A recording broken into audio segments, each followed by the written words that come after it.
Salut les passionnés, on en est à notre troisième semaine de notre balado Les passionnés de ski. Écoute, Patrick, on est dans la période des fêtes, beaucoup d'activités, il y a beaucoup de gens sur les pentes.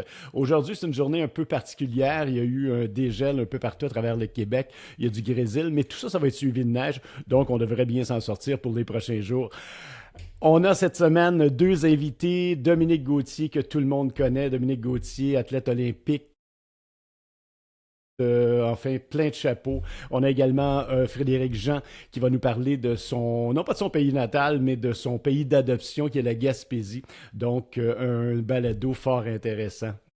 Dominique, on va débuter avec toi. Dominique, parle-nous un peu de ton cheminement. Tu étais athlète olympique, tu as commencé comme bosseur, tu es cofondateur de B210, tu es analyste à Radio-Canada, tu viens tout juste de sortir Oser l'excellence. Fais-nous un petit peu un recap de ta carrière. Ouais, ben comme tu le disais, j'étais un bosseur qui a évolué dans les années 90. Et ensuite, je suis devenu ce que je voulais pas nécessairement devenir, un entraîneur. Pour moi, le rôle d'entraîneur, c'est pas quelque chose qui m'attirait lorsque j'étais athlète. Je pensais souvent que c'était ceux qui avaient rien d'autre à faire dans la vie puis qui finissaient coach, tu sais. Mais moi, j'allais à l'école, je voulais terminer mes études en finance et tout. Puis finalement, l'opportunité s'est pointée. On m'a offert le rôle. Puis je vous dirais que les 10 années que j'ai vécues comme entraîneur, c'était tellement satisfaisant que les 10 années que j'ai vécues en tant qu'athlète. Donc, j'avais cette fibre de coach-là en moi que je savais pas. Et surtout, lorsque je suis devenu coach, c'est là que je me suis rendu compte ce qu'on faisait pas pour nos athlètes, à quel point on les préparait pas de la bonne façon. Oui, il y a toujours un certain manque de financement, mais c'était pas juste un manque d'argent, c'était juste une philosophie, une approche qui, selon moi, qui n'était pas la bonne pour maximiser nos chances de médaille pour le Canada aux Olympiques. Et donc, c'est comme ça qu'on a créé avec Jennifer Heil, ma conjointe, qui était une skieuse de boss aussi, et mon mentor depuis toujours, J.D. Miller, un homme d'affaires de Montréal. On a décidé de créer ensemble euh, un, un système parallèle pour financer les athlètes par l'entremise du support du secteur privé. Donc là, on se ramène à juste avant les Jeux de 2010.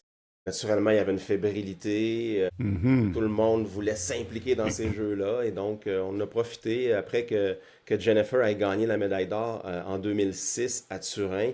Ben, les trois, on s'est dit ensemble au bas de la piste, ça serait donc extraordinaire qu'on puisse procurer ce même genre de support-là à tous les athlètes canadiens ou le plus d'athlètes canadiens possible aux prochains Jeux olympiques qui allaient être au Canada. Et c'est comme ça que B210 est né. On a été chercher de fil en aiguille. Maintenant, là, on existe depuis plus de 20 ans, tout près de 40 millions de dollars. Et tout ça, c'est de l'argent à 100% de philanthropes, des gens d'affaires de partout au Canada, mais surtout à Montréal. Des gens d'affaires qui croient dans l'impact du sport sur notre pays, qui croient en l'impact au niveau de la santé, bien sûr, mais de l'impact aussi au niveau de la fierté d'un peuple. Pour eux, ça passe beaucoup par ces athlètes-là qui sont tellement des beaux modèles. Donc, c'est là où j'en suis maintenant. Je suis à la tête de cette organisation-là et on aide à peu près là, une quinzaine d'athlètes à chaque Olympique, que ce soit des Jeux d'été ou des Jeux d'hiver, parce que depuis les Jeux de Vancouver, on a commencé à aider aussi les athlètes d'été. Et on aide maintenant, pour conclure là-dessus, on aide les fédérations sportives maintenant, parce que justement, le financement est tellement mince, c'est critique ce qui se passe, c'est catastrophique. Les fédérations sportives doivent maintenant couper des entraîneurs. Là, avant, on coupait des médecins, on coupait des physiothérapeutes. Là, on est rendu qu'on coupe des coachs. Et les athlètes qui sont même champions olympiques, des fois, doivent payer pour être sur l'équipe. Donc, ce qu'on a décidé de faire pour ces Jeux-là à Milan, Cortina, c'est d'aider aussi certaines fédérations sportives dans un support plus global, qui est quand même pour les aider à aider leurs meilleurs athlètes qui seront aux Jeux olympiques dans quelques semaines. Mais en même temps, ben, on vient leur donner un peu une bouffée d'air en procurant quand même un montant assez substantiel aux trois fédérations avec lesquelles on travaille, c'est-à-dire le patinage de vitesse, la planche à neige et le ski acrobatique. Donc voilà où on en est présentement. Et comme tu le disais d'entrée de jeu, ben, je travaille aussi avec Radio-Canada depuis les Jeux de 2014 maintenant. Puis c'est un rôle que j'adore parce que ça me permet de faire ce qu'on fait là, de parler, de mettre de la lumière où il y a de l'ombre pour ces athlètes-là, de parler des belles histoires, d'expliquer pourquoi une cinquième position pour lui ou elle, c'est extraordinaire, alors qu'une deuxième place pour un autre, c'est peut-être un échec, pour un autre, c'est peut-être une grande victoire. Donc, de venir raconter toute la couleur qu'il y a derrière une performance sportive qui fait que, selon moi, ben, on peut soudainement s'intéresser au lancer du marteau si on le présente de la bonne façon, comme on l'a fait avec les Jeux à Paris. Oui, il a gagné, mais il y avait toute l'histoire derrière que je racontais depuis 1 an avant les Jeux de Paris, qui était fabuleuse. Fait que là, soudainement, on allume le téléviseur ou notre écran pour regarder les Jeux, ben, on découvre des sports, pas juste des athlètes. Donc voilà, c'est Dominique Gauthier depuis les années 90 en quelques minutes. Et Dominique, B210, quand vous aidez un athlète, vous l'aidez de quelle façon? Il y a pas juste, vous ne l'aidez pas seulement monétairement parlant, là.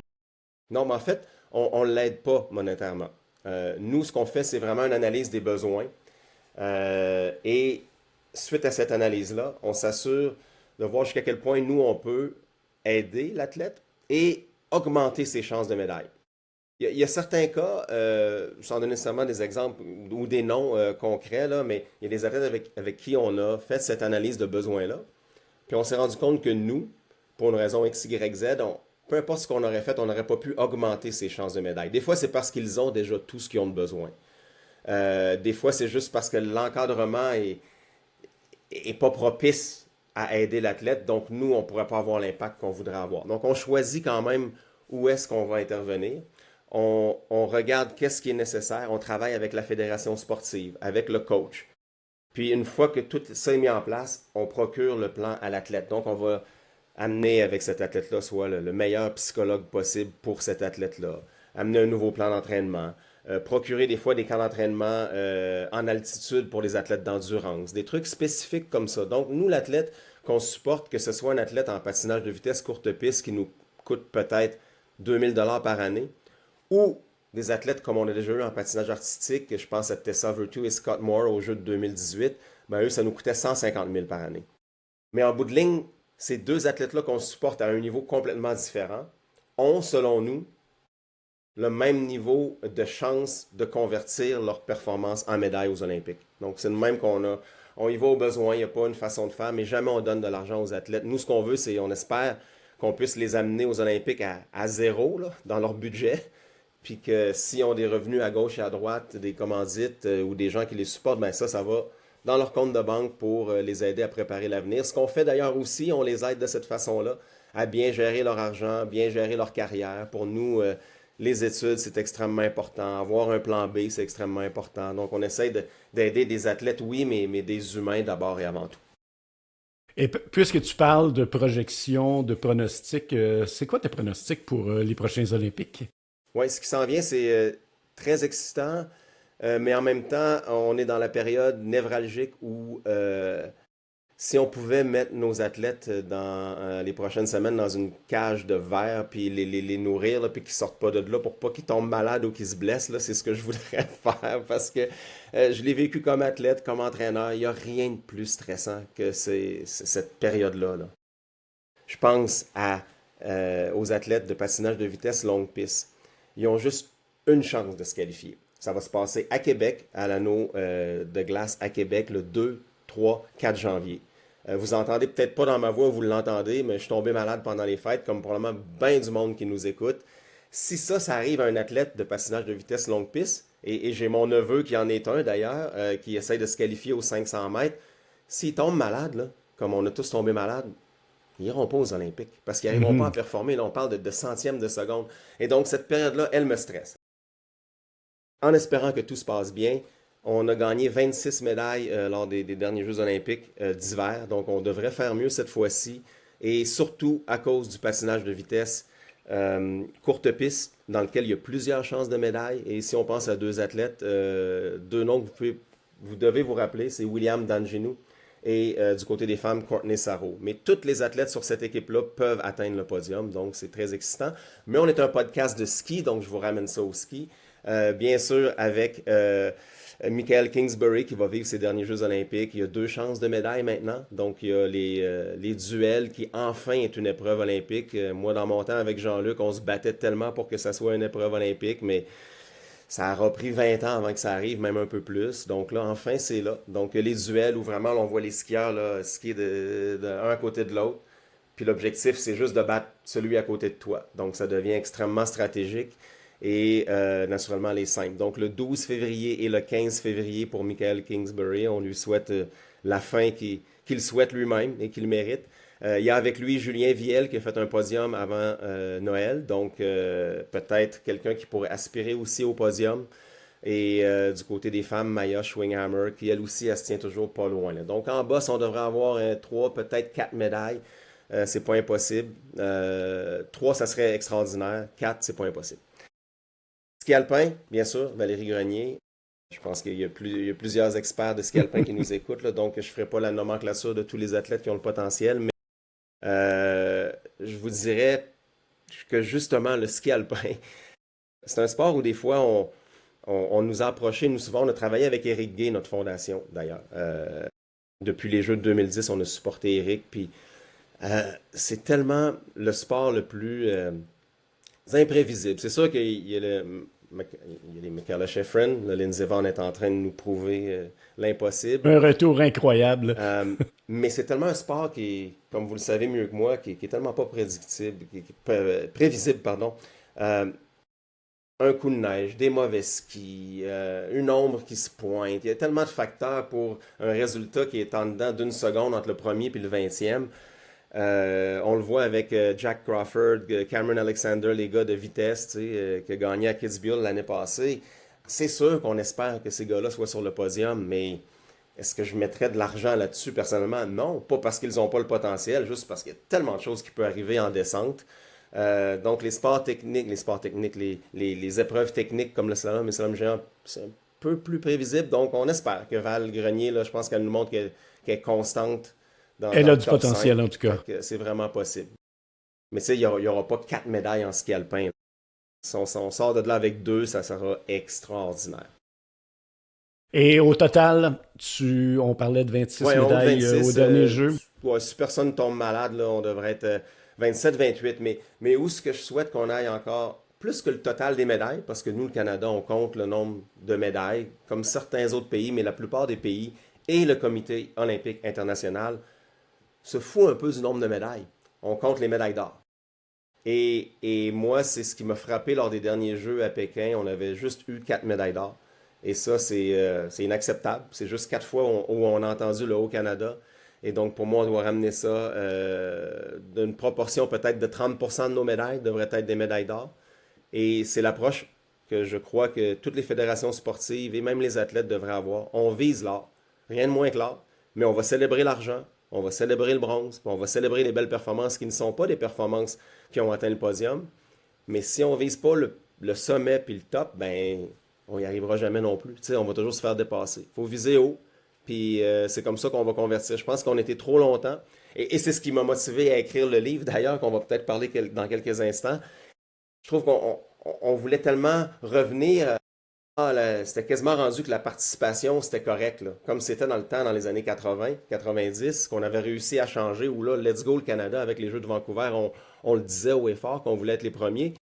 Là, je trouve qu'on était revenu un peu trop à plus vouloir de parler de médaille d'or. C'était quasiment rendu malsain de penser que nos athlètes voulaient, aspiraient à être champions. Donc là, il est temps que ça change. Puis je pense que c'est en train de changer, je l'espère. Effectivement, on n'est plus des figurants, le Canada. Non, on doit penser plus haut. Et justement, tu viens de publier, tu en parlais il y a 2 secondes, tu viens de publier Oser l'excellence. Tu as publié ça, Dominique, tu t'es basé sur ton vécu, sur ton expérience. Qu'est-ce que tu as voulu faire avec Oser l'excellence? Oui, je voulais surtout pas faire une biographie parce que je considère pas que je mérite une biographie, mais c'est sûr que je me suis servi quand même des premières pages pour parler de mon parcours, mon histoire, qui vient quand même expliquer les concepts sur lesquels je voulais vraiment frapper fort ensuite. Donc, après la page 50, les prochains chapitres deviennent plus des exemples, justement, avec les athlètes avec qui j'ai travaillé, pour démontrer cette approche-là de comment on peut se donner les moyens en tant que société, que ce soit dans l'éducation, que ce soit au travail et bien sûr dans le sport, pour inspirer nos jeunes à être meilleurs. Tu sais, je donne beaucoup de conférences de ce temps-ci, puis souvent il y a des gens qui me disent « Ouais, mais moi, là, être le meilleur au monde dans ce que je fais, ou même être le meilleur dans mon bureau, ça ne me motive pas tant que ça, je n'ai pas envie de ça, je suis bien où je suis. » Mais ce que je dis dans ce temps-là, je demande aux gens de la salle, est-ce que quelqu'un ici, présent, qui a envie d'être moins bon demain? Y a-t-il quelqu'un qui a envie d'être poche demain? C'est bien rare qu'il y en a qui lèvent la main. Qui c'est qui veut être moins bon demain? Personne. Moi, c'est cette approche-là que je veux qu'on aille, qu'on se donne les moyens de toujours vouloir progresser, évoluer, puis que nos jeunes à l'école, plutôt que de les protéger comme on fait là, contre tout échec, c'est rendu, là, même les jeunes ne peuvent même plus jouer au roi de Les la buts de montagne. neige. Parce que là, il n'y a plus personne qui... On voudrait juste des rois, mais en même temps, on fait rien pour avoir des rois. Fait qu'à la limite, on voudrait juste du monde en bas de la montagne. Et c'est ça qui se passe. C'est ça que je trouve que dans notre société, dans le sport, on est rendu qu'on est nivelé par le bas, voulant protéger tout le monde contre l'échec. J'ai même un club de ski qu'on me dit, dans la région de Québec, qui à un moment donné offrait 10 médailles. Donc les 10 premiers avaient une médaille. Le 11e, c'est le nouveau 4e. Fait que là, maintenant, on va donner des médailles à tout le monde. Les médailles ne voudront plus rien dire. Et là, entendez-moi bien que je suis entièrement d'accord et je partage la même opinion que Pierre Lavoie là-dessus. On devrait attendre, oui, peut-être avant de focusser sur le résultat et de donner des médailles jusqu'à 11, 12 ans selon les sports. Mais il vient un moment donné où on devrait plutôt enseigner, préparer nos jeunes à vivre avec le stress de la compétition et à l'école à vivre avec le stress de la vie. Parce que la vie, elle est injuste. Et si on veut juste les protéger, puis on ne leur montre pas à vivre des échecs et à rebondir de ces échecs-là, ben on ne leur rend pas service. Parce que quand ils vont arriver pour appliquer pour une job dans la vie, puis qu'il y a 100 personnes qui vont appliquer pour cette job-là, ils ne mettront pas 100 noms dans le chapeau puis tirer un nom au hasard. Ils vont prendre le meilleur ou la meilleure. Alors, les 99 qui n'auront pas un job, qu'est-ce qu'ils vont vivre s'ils n'ont jamais vécu d'échec? Ben, ils vont rouler en petite boule, ils vont être découragés, alors que ceux qui auront appris à vivre, souvent par le sport, des échecs à se relever, on se dit, bon, ben, ok, je ne l'ai pas eu, mais check-moi bien la prochaine fois, je vais appliquer là, moi mieux faire ma présentation, ou peu importe. Donc, moi, c'est ce que je voulais avec ce livre-là, c'est de créer un discours de société pour ramener l'excellence au centre de nos conversations, et que ce ne soit pas quelque chose qui soit malsain, mal vu, parce que oui, il y a eu des situations dégueulasses dans le sport, entre autres, qu'on a parlé beaucoup. On a tout fait, nous d'ailleurs, pour aider justement les victimes de certains entraîneurs. Mais il ne faut pas tout mettre tout le monde dans ce bateau-là non plus. Là. Je pourrais vous en nommer des centaines d'athlètes médaillés olympiques qui ont eu des superbes carrières, des superbes transitions, des belles carrières après. Je pense à Alexandre Bilodeau, à Joanie Rochette. Là, je pourrais vous en nommer. Là. Ça ne rime pas avec malsain vouloir être champion olympique. Okay? C'est un objectif qui est un peu fou, ça c'est sûr. Mais c'est aussi fou de dire je vais être le meilleur médecin au monde. Je vais être le meilleur avocat au monde. Je vais être le meilleur... Tu sais, il faut un brin de folie. Puis c'est correct. Mais en même temps, il ne faut pas que ça devienne quelque chose qui est mal vu ou qui est vu comme étant malsain. Puis je pense que c'est là où le discours doit changer. Puis dans notre société, on le voit, puis on l'entend souvent, les jeunes. J'ai des amis qui sont professeurs, tu sais, puis ils disent qu'ils savent plus quoi faire avec les jeunes, puis tout. Ben, peut-être qu'il faut justement revoir nos façons de faire dès un tout jeune âge pour mieux les encadrer. Puis je pense que le sport doit jouer un rôle primordial, justement, dans le développement de nos jeunes, pas juste des athlètes, mais dans le développement de nos jeunes. Parce qu'un jeune qui bouge, qui est en santé, il va être sain d'esprit, puis il va mieux performer à l'école, et donc, il devrait mieux performer dans la vie. Et tu as entièrement raison, parce qu'à travers le sport, on peut donner tellement d'enseignements à nos jeunes et ça peut débuter très, très, très tôt, en très bas âge. Oser l'excellence, Dominique, est en vente un peu partout à travers le Québec, dans toutes les bonnes librairies. J'ai eu plein d'amis qui l'ont eu d'ailleurs à Noël, et je compte bien le lire, l'emprunter à quelqu'un si je l'achète pas, là. Mais en tout cas, je te donnerai des nouvelles. J'ai bien hâte de lire ça. Tu nous parlais il y a quelques minutes du Mont-Sainte-Anne, ton Mont-Sainte-Anne, où tu as débuté en ski. Le Mont-Sainte-Anne souffre actuellement. Qu'est-ce que tu en penses? C'est décourageant. Je vous aurais dit, c'est frustrant il y a peut-être 10 ans, 15 ans. Là, c'est juste décourageant. On voit plus de lumière au bout du tunnel, on dirait. Tu sais, moi, quand il y a eu les nouvelles qu'on a vécues dans les dernières semaines, comme tu l'as dit, j'ai grandi là, c'est ma montagne. Mon cœur est tatoué Mont-Sainte-Anne. J'entends ces nouvelles-là, puis je relève les épaules, puis je me dis, bon, Qu'est-ce qui va se passer? Ça peut être pire? C'est comme, ça peut pas être pire, là. Et je le souhaite On se vraiment dit ça à pas, chaque mais on fois, dirait hein? que la seule affaire qui va faire que RCR va se faire tasser, c'est s'il arrive quelque chose de tellement grave, quelque chose de fatal, qui fait qu'ils vont pouvoir les tasser de là, puis amener des nouveaux propriétaires. Si ça s'est pas déjà fait, je vois pas quoi d'autre que ça va prendre. Puis c'est décourageant, puis c'est une montagne que tout le monde le dit, c'est un joyau, qui a un beau potentiel, tout ça, mais euh, j'habite dans l'Ouest maintenant, là, en toute honnêteté, mais je retourne au Mont-Saint-Anne à chaque année, sauf cet hiver. Là, on est resté ici dans l'Ouest, là, mais normalement à Noël, je retourne toujours au Mont-Saint-Anne. Ma soeur a le chalet de nos parents. Et à toutes les fois, je- ça m'attriste. Tu sais, oui, oui, je fais du ski, puis j'aime ça, on est au Mont-Saint-Anne, mais je regarde à gauche, je regarde à droite, puis je me dis, mais ça se peut pas, ça se peut pas. Puis c'est ce que Il y a, vivent tellement de gens autour de nous. Euh, tu sais, c'est ça. On va voir. Là, on croyait que cette fois-ci, là, j'entendais bien du monde qui C'était la disait, bonne, ah, hein? là, cette fois-ci, ça va être la bonne. Il y a eu la parade, bravo aux gens qui sont allés. Puis si j'étais à Québec, je serais allé à la parade moi-même, mais est-ce que ça va changer? J'en ai bien peur que non. Et on En tout comprend cas, rien, on s'arrache les cheveux de la tête. pour le bien-être du Mont-Saint-Anne, le bien-être des amants du Mont-Saint-Anne, parce qu'il y en a encore plein, plein, plein. On espère que le gouvernement va faire quelque chose, que le gouvernement va se réveiller. Je ne sais pas de quelle façon est constitué ce bail amphithéatique-là, mais on dirait que c'est blindé et que personne veut se mettre les pieds dedans. Et je sais pas pourquoi.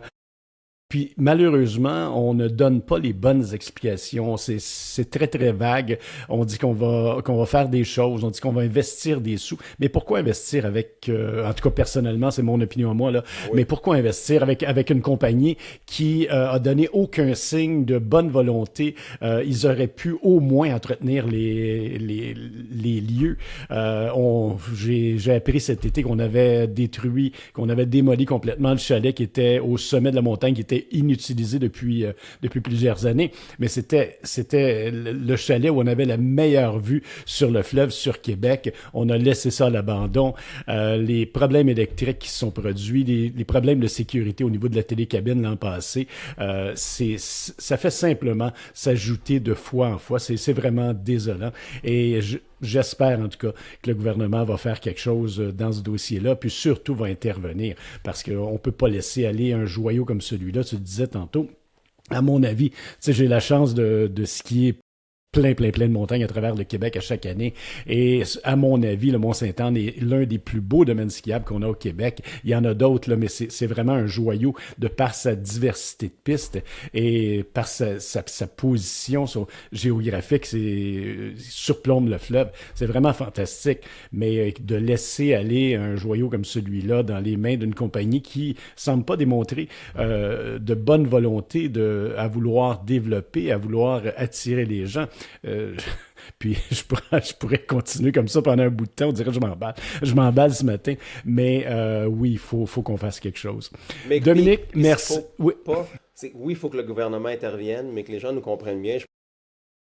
Parce que, tu sais, c'est sûr que, bon, nous, dans la région de Québec, on se dit, hey, ça serait le fun que le gouvernement investisse, là, mais je pense pas qu'à l'échelle provinciale, c'est nécessairement ce qu'on souhaite. C'est pas au gouvernement d'avoir à venir sauver un centre de ski. S'ils mettent un peu d'argent, tant mieux, on va le prendre. Et faut pas qu'ils mettent de l'argent en collaboration avec un propriétaire qui néglige cette montagne-là depuis toujours. Pas depuis 10 ans, pas depuis 15 ans. Depuis qu'ils sont propriétaires, il n'y a rien qui se passe. C'est juste de la négligence qui se passe depuis le jour 1. Donc, on ne va pas donner de l'argent à quelqu'un qui ne fait pas sa job.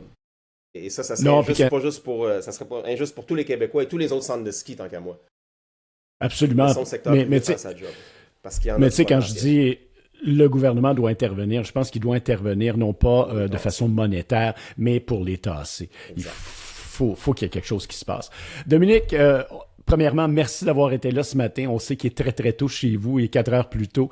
Merci d'avoir été là. Ton livre, Oser l'excellence, je le conseille à tout le monde. Mes amis qui l'ont lu me l'ont confirmé. Ça vaut vraiment la peine. Et on va te souhaiter de très, très bons Jeux olympiques. Ça s'en vient à grands pas. Et puis, on se reparle bientôt. Merci beaucoup, Dominique, Absolument. d'avoir été là. Merci à vous. Bonne journée. Merci Dominique. À bientôt. Bye. Frédéric, tu es dans ton coin de pays d'adoption, la Gaspésie. Qu'est-ce qui se passe en Gaspésie actuellement? Chez nous, comme je disais tantôt, il y avait un peu de verglas il y a quelques minutes. Chez vous, je vois derrière là, que ça semble très bien. Qu'est-ce qui se passe chez vous? Chez nous, à Saint-Anne-des-Monts, là. Puis une belle petite banquise ce matin qui est en train de partir avec le vent. Les vents vont tourner un peu. On attend un système météo ce soir. On a une petite bordée de neige on a des belles bordées de neige en décembre, un hiver très hâtif, une belle couverture neigeuse dans le parc, dans les Chic-Chocs. Ce qui me concerne, moi, vraiment, c'est la portion des Chic-Chocs, là, depuis Captcha jusqu'à Murdochville, disons, là. C'est le gros domaine skiable que moi, je prétends être un des beaux joyaux au Québec aussi pour le ski, pour la randonnée alpine, puis pour toutes sortes d'autres choses aussi. Fait que oui, on attend un petit peu de neige. Je vais aller faire un petit tour tantôt. Ça va être ma première escapade en ski cette année parce que j'ai pas eu l'occasion de le faire jusqu'à maintenant. Je viens de terminer ma maison. Fait que là, le ski est parti en Gaspésie. Je vais aller vous rapporter là-dessus avec passionné de ski sans faute. Tu Pour quelqu'un qui veut aller en Gaspésie, qui veut explorer, tu nous suggères quoi? Ben écoute, premièrement, faut savoir que c'est un domaine skiable de montagne nature. Dans l'ensemble, c'est des secteurs on peut y aller volontairement, y aller sans aucun accompagnement ou se prendre un guide pour mieux connaître puis accélérer notre connaissance de la montagne, apprécier plus les paysages, apprécier plus les montées, les descentes. Il y a des centres de ski aussi ou des endroits où c'est un domaine privé qui est entretenu à ce moment-là. On a des belles pistes, des belles lignes d'approche. On a des pistes qui sont aménagées pour la descente. La randonnée, elle est accompagnée la plupart du temps pour des questions d'assurance, pour des questions aussi d'avoir un achalandage qui est géré. Il y a des sites publics, puis des montagnes de ski, des petites montagnes de ski, mais il y a aussi le Mont Miller à Murdochville, qui est un endroit aussi qui offre une toute autre offre de service avec du cat ski, de lady ski, un T-bar qui est d'une excellente montagne avec des pistes qui sont vraiment le fun à skier puis à rider pour ceux qui font du snowboard ou du splitboard. Alors, c'est vraiment là, un domaine là, inclusif où on retrouve beaucoup, beaucoup de choses. Il y a des nouveautés aussi cette année, je t'en parlerai un petit peu plus si tu veux aussi. Murdoch s'est ouvert, le télésiège est ouvert seulement les week-ends, je crois. Hein? Il y a une portion de l'hiver qui vont ouvrir la semaine également, là, oui, effectivement, mais la plupart du temps, c'est la fin de semaine. Par contre, c'est une très, très belle petite montagne, là. Il y a tout un domaine. Anciennement, il y avait 2 T-bars. Il y en a un qui n'a pas été maintenu. Le principal fonctionne depuis l'ouverture, là. Je pense que c'est plus que 60 ans, là. Mais ce T-bar-là fonctionne très bien, puis il permet d'arriver en haut de la montagne, puis de faire une petite marche de 10 minutes avec ses skis sur les épaules pour aller chercher le deuxième sommet de montagne, qui est un petit peu latéral, là, mais qui donne accès à d'autres pistes, qui sont tout aussi bien, en fait, les plus belles pistes, selon moi, de cette station-là, là. Fait qu'il y a beaucoup de monde qui vont chercher un petit peu d'adrénaline là-dedans avec des petits sauts puis des beaux sous-bois, là, vraiment charmants, là. Fred, j'ai jamais eu la chance, malheureusement, à cause de mon emploi du temps puis de mes engagements là, professionnels, de visiter la Gaspésie, de skier la Gaspésie. Si tu avais à me conseiller des endroits, tu me conseillerais quoi? Bon, ben écoute, les domaines d'accès public, on parle souvent du parc du parc de la Gaspésie, de la CEPAC. Annexé à ça, il y a la réserve des Chic-Chocs, réserve faunique des Chic-Chocs, qui a plusieurs montagnes. C'est facile de retrouver tous les noms des montagnes que je vais vous lancer, là, mais effectivement, on parle du Mont-Léal, qui est un petit peu dans la portion sud de ce domaine public-là, qui est maintenu par la FQME. Le Mont Hogsback, qui commence à être en bordure du parc, qui est géré aussi pour les accès là, qui est facile d'accès pour le public, mais dont le stationnement est très bien déneigé. Les approches sont faciles, les approches sont bien marquées. Il y a une application Avalanche Québec qui dénombre toutes ces montagnes-là dans le parc de la Gaspésie. Le secteur du Mont-Albert, qui est une nouveauté, il y a un projet pilote pour 3 ans qui offre un petit peu un accès à 4 domaines skiables moyennant visionnement d'une vidéo puis l'inscription à une carte gratuite qu'il faut avoir par contre pour que les gens soient bien conscientisés au risque, à la protection de l'environnement, la faune et la flore. En ce moment, je peux vous dire, le secteur est fermé en date de ce matin parce que la couverture neigeuse ne permet pas de préserver la végétation. Donc, domaine des Mélèzes, la Serpentine, le mur des patrouilleurs, ces secteurs-là, présentement, sont pas ouverts. On va prendre encore un petit peu de couverture. 1, pour que ce soit sécuritaire d'y skier. 2, pour préserver l'environnement puis la belle flore qu'on a dans ce coin-là. Pour la faune, en ce moment, les Vallières Saint-Réal, c'est un domaine où ce qui est présentement pas permis d'y aller. Je pense que c'est la présence du caribou montagnard. Mais c'est des beaux domaines. Connexe à ça, le champ de Mars, qui n'est pas souvent ouvert, cette année, en ce moment, il est ouvert, il n'y a pas de présence de caribou. Fait que les gens ont commencé à y aller. J'ai de la famille qui est allée hier, puis ils ont apprécié leur journée. La couverture est encore limitée, mais quand on vient en Gaspésie, on vient pour la montagne, on vient pour l'environnement, on vient pour tout. Un petit peu comme n'importe quelle aventure de randonnée alpine, on va là souvent, tu sais, oui, on aimerait ça avoir des journées de poudreuse, mais venir à la montagne, c'est déjà une aventure incroyable de venir en Gaspésie. Dans le parc de la Gaspésie, ben c'est ça, je vous parlais de Champ de Mars, de mon Ernest Laforce, la petite facile que j'appelle, mais tellement charmante, parce que le stationnement est déjà quasiment 600, c'est un petit peu plus de 600 mètres. On est déjà en altitude. Les conditions de météo dans ce coin-là sont toujours beaucoup plus favorables. La vue est imprenable parce qu'on peut observer le plateau du Mont-Albert, on peut voir le Mont Huxbach, on peut voir la Blanche-la-Montagne, on peut voir le fond des Vallières. On peut regarder partout autour. C'est un sommet qui est bien accessible. C'est une belle randonnée. Le ski sur place, et il y a quand même des petites options autour avec le Mont Macon. Fait qu'il y a plusieurs montagnes autour qui gravitent autour de ça. Fait que dans le parc de la Gaspésie, puis la cerise sur le sonnet dans le parc de la Gaspésie, selon moi, les Mines-Madeleine, qui demande une approche un petit peu plus longue. C'est une approche très, très plate, assez longue. C'est un ancien chemin d'accès d'une mine qui est un dénivelé très faible, là, mais assez long en distance. On parle d'environ 6 km pour se rendre à la base. Puis là, ben, ça roule sur des bols et des couloirs magnifiques. Donc, l'enneigement est au rendez-vous. C'est vraiment génial. Ça, c'est le domaine public. Après ça, mes coups de cœur, les incontournables. C'est ce que j'allais te demander. Il se passe des belles affaires à Gaspésie, là, puis là, c'est là que ça s'en vient, c'est là que c'est le temps d'écouter. Mais en fait, écoutez, Cap-Castor, le couloir, la vallée taconique, même Murdochville offre aussi de la randonnée alpine accompagnée, puis ils vont accompagner dans le parc également. Et toutes ces entreprises-là peuvent vous accompagner avec des guides dans le parc de la Gaspésie. Ils ont maintenant accès à ça. Ski Chic Choc qui est à Saint-Anne-des-Monts, qui eux autres opèrent exclusivement dans le parc de la Gaspésie. Mais Cap-Castor, c'est mon petit coup de cœur parce que c'est là que j'ai pris la connaissance de tout le potentiel de cette région-là. C'est des domaines qui sont des domaines privés. Évidemment, il faut payer un frais. Si on est 2 personnes, c'est un petit peu plus dispendieux. Si on est 4, bien, ça commence à baisser la facture par personne. Si on est Est-ce qu'on a un guide? On a un guide parce qu'il faut être guidé dans ces domaines-là pour profiter de la montagne, pour être aussi accompagné sécuritairement, puis pour préserver les pistes pour la journée qui suit, puis ainsi de suite. Il n'y a pas de journée plate dans ces 4 domaines-là, dans ces 4 endroits-là que je vous en témoigne parce que je les ai toutes faites puis je les fais régulièrement. C'est vraiment des beaux endroits.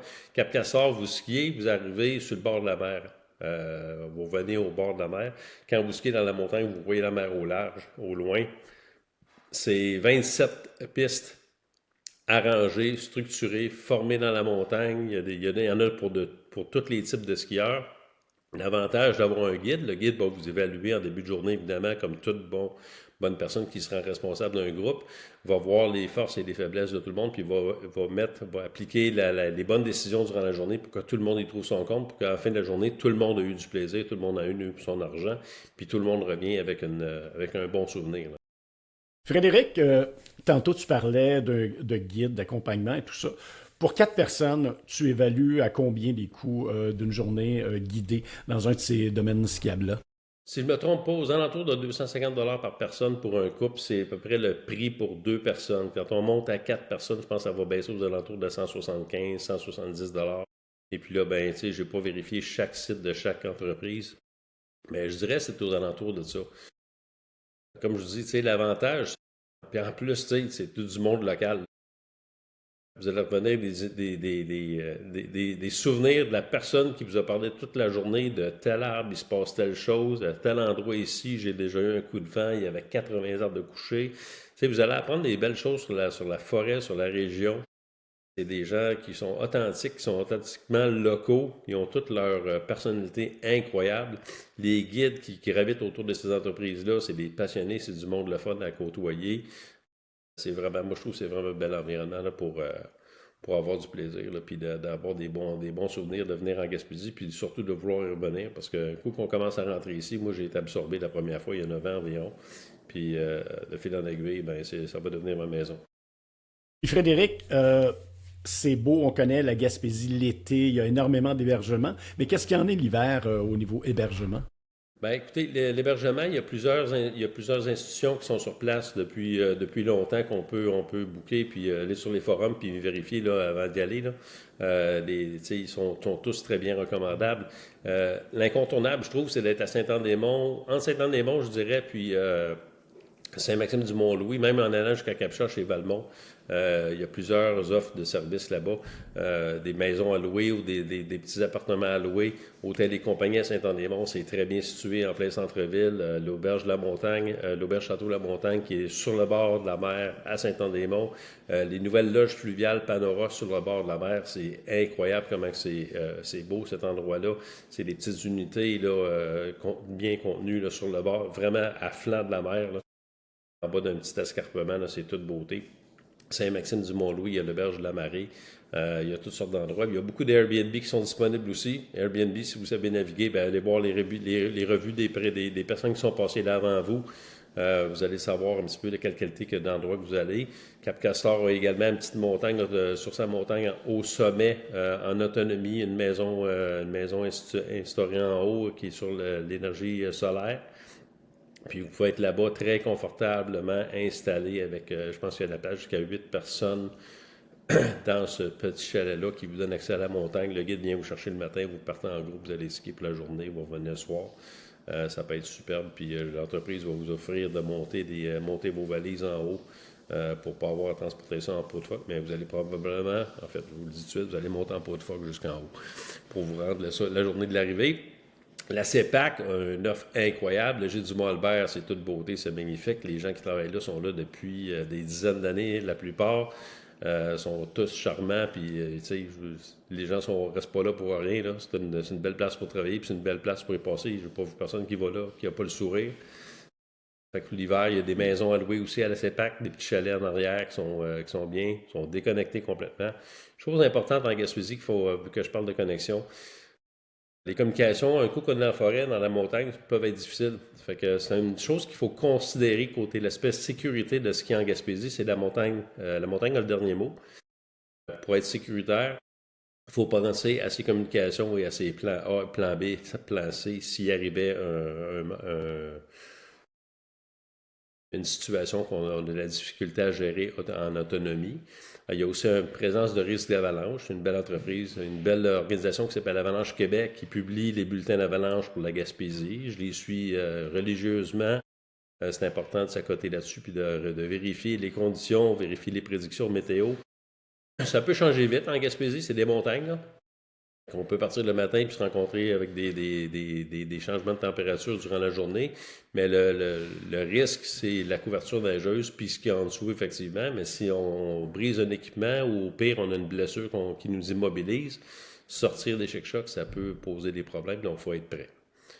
Connaissance de base en avalanche et d'équipement Pelson, DVA, fortement recommandé dans tous Les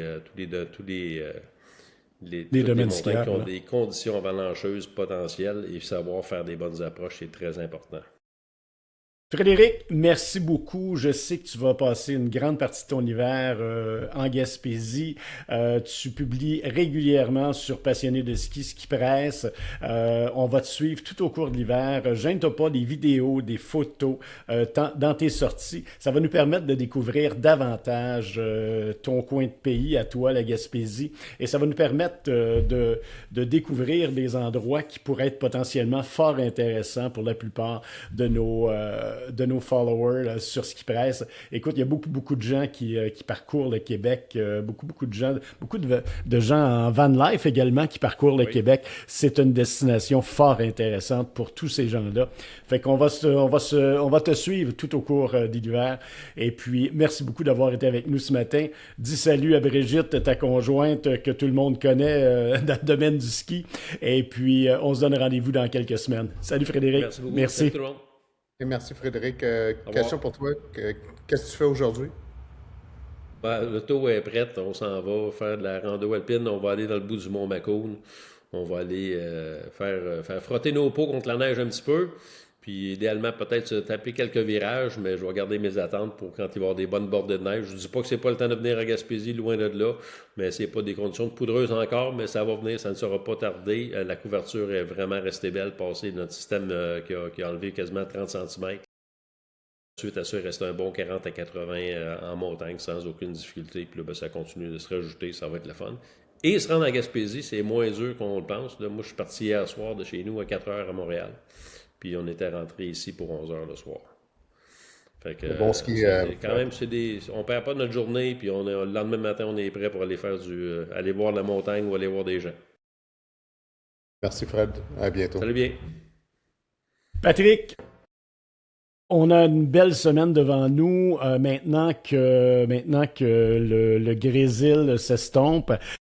On attend de la neige, on attend pas mal de neige au cours des prochaines heures, là, probablement jusqu'à dans 48 heures. On a probablement à certains endroits jusqu'à une vingtaine de centimètres qui vont s'accumuler. Et puis, je pense pas qu'il y ait des dommages trop importants au niveau des stations de ski. Puisque ça tombe en grésil, ça va simplement créer une couche. Et puis, avec le damage par la suite, ça devrait être très bon pour le ski. Évidemment, au niveau des sous-bois, ça va être un peu plus complexe puisque la couverture devrait être un peu plus glacée. Mais j'imagine qu'avec le passage des skieurs, ça va s'amenuiser là, au cours des prochains jours. Donc, la période des fêtes est loin d'être terminée. D'ailleurs, j'étais dans les cantons de l'Est hier et avant-hier. Écoute, il y avait beaucoup de monde. Toi, tu es du côté des Laurentides. Tu me disais tantôt que également à Tremblant, il y avait énormément de gens. Donc, la période des fêtes n'est pas terminée. Ça se poursuit et j'invite les gens là, à profiter des prochaines journées. Il va falloir s'habiller chaudement. Par contre, on prévoit des températures un peu plus froides. Donc, prévoyez le coup. Mais sortez dehors, allez vous amuser. Ça devrait être intéressant. La semaine Oui, prochaine, Patrick. Oui, en vas-y. effet, Mario, il faut voir le côté positif. Là. La petite pluie qu'on a eue cette nuit va créer une couche puis créer une résistance pour le printemps. Et puis je t'annonce qu'à Tremblant, ça vire en neige déjà. Donc la neige attendue va être bienvenue puis on va pouvoir en profiter. Faut pouvoir s'habiller chaudement, surtout à Tremblant, en haut de montagne avec le vent, il peut faire froid. Puis il annonce pas loin de moins 25 à moins 30 dans quelques jours. Donc, on va être prêt. Mais la bonne nouvelle là-dedans, c'est que les montagnes vont être en mesure de continuer la fabrication de neige. Écoute, on est vraiment en avance sur la fabrication de neige partout, dans toutes les stations à travers le Québec. Si je compare, moi, ça fait plusieurs années que je fais les chroniques de ski dans différentes stations de radio. Et si je compare les domaines skiables qui sont ouverts actuellement pour la période des fêtes, ça n'a rien à voir avec ce qu'on avait au cours des années dernières. Donc, c'est un hiver qui est super bien parti. Et puis, ça devrait se poursuivre, là. En tout cas, on l'espère. La semaine prochaine, Patrick, on aura d'autres invités. D'ici ce temps-là, ben, je vous invite tous ceux et celles qui visionnent notre podcast, notre balado, à le partager. Partagez-le à vos amis, partagez-le à travers vos réseaux. Je pense que ça vaut la peine. On aura à chaque semaine des invités fort intéressants. C'est le seul, d'ailleurs, balado qui parle exclusivement de ski au Québec. Donc, amorcer le travail avec nous, continuer le travail avec nous, partagez-le. Et je pense que d'ici quelques temps, on va avoir un gros auditoire qui va nous suivre. Et si vous avez des idées au niveau de gens qu'on devrait interviewer, des sujets qu'on devrait traiter, gênez-vous pas, communiquez avec nous sur Passionnés de ski, allez sur le web, sur Facebook, envoyez-nous simplement une note et ça va nous faire plaisir de traiter des sujets que vous allez nous soumettre. En effet, Mario, Patrick? on veut parler à tous les passionnés de ski au Québec, avoir leur histoire et faire propager leur passion pour ce sport d'hiver qui nous fait sortir un peu. Patrick, bonne semaine et puis on se donne rendez-vous la semaine prochaine pour le podcast 4. Merci Mario, à bientôt. Salut.